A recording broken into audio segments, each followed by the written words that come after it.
I don't want them to remember their mom as a woman who just sat and cried.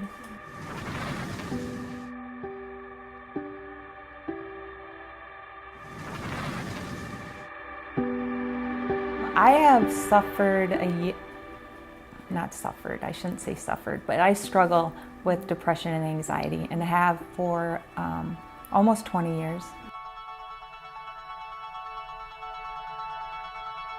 So a day of struggle is pretty much a 24-hour experience, I feel like, and it can go on for a long time.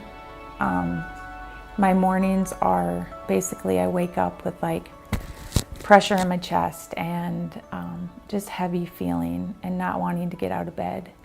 And I feel like it's the enemy, the devil is just really working hard to keep me in bed, because when I'm feeling good, my personality comes out and I'm a happy-go-lucky person and I love making people feel good about themselves. And so when I struggle, I don't think very highly of myself. I'm not worthy. It's miserable. And so it takes me a few hours to get out of bed, and then it's like I can't even really function to the point of if my kids ask for a glass of milk, I'm like, oh, you gotta be kidding me. That is so hard for me to do right now. And then it's just kind of taking a lot of deep breaths and a lot of prayer of, God, please help me get through this. Help me, become strong and believe in myself again and show what I'm supposed to be. And so all day it's just a constant, like there's one voice here and another voice here, and they're talking back and forth on, you're not worthy. If you don't get up and exercise, you're not going to be good enough. You're going to talk bad about yourself. You're going to get fat. I mean, it's just a nonstop process of that. And then crying, sad, feeling like everyone that you love is going to either leave you or die. Like everybody, when I'm talking to them, they got to see how I'm struggling inside, and I'm sure they think I'm crazy. I know they think I'm crazy, and they're like, oh, I can't be around you. It's just a constant struggle going through your brain on a regular basis.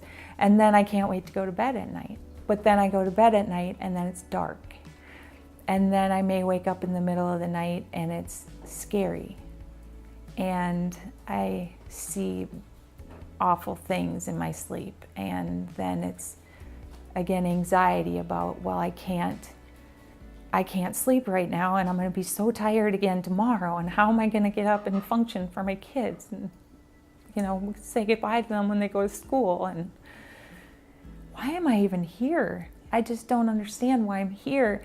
And if I'm going to keep feeling like this, I don't want to be here, and it's never a case of like, I want to kill myself, but it's always if I could do that, I would do that until it was better and come back.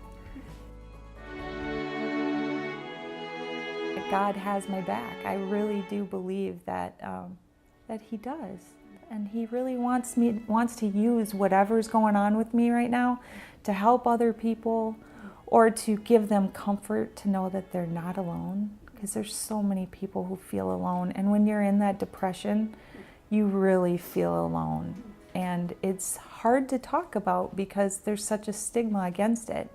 Even though it's coming out more and more, it's still, if you have a broken leg or if you have cancer or something, people physically can see that. They can't physically see depression and anxiety. And so a lot of times it's often called, it's mind over matter, or if you just will it away, it'll be fine. Or if you just change your thinking, and I don't believe that that's the case for everybody. Number one, you have to give yourself grace. And that you need to be kind to yourself first, because that's one of the things that I think is the hardest for us to do as people. And that's one thing I learned in counseling, is like, you have to be kind to yourself. If you're not kind to yourself, you can't be kind to others. And then I would just say, just never give up, because God does have a plan for each and every one of us to be a strong, brave person. And we may not know what that is yet, but it's guaranteed that there is something waiting for us that's bigger and better than our depression and our anxiety. And so just remember to keep fighting for yourself. You just have to keep fighting for yourself, because that's why you're here, is to live a great, abundant life.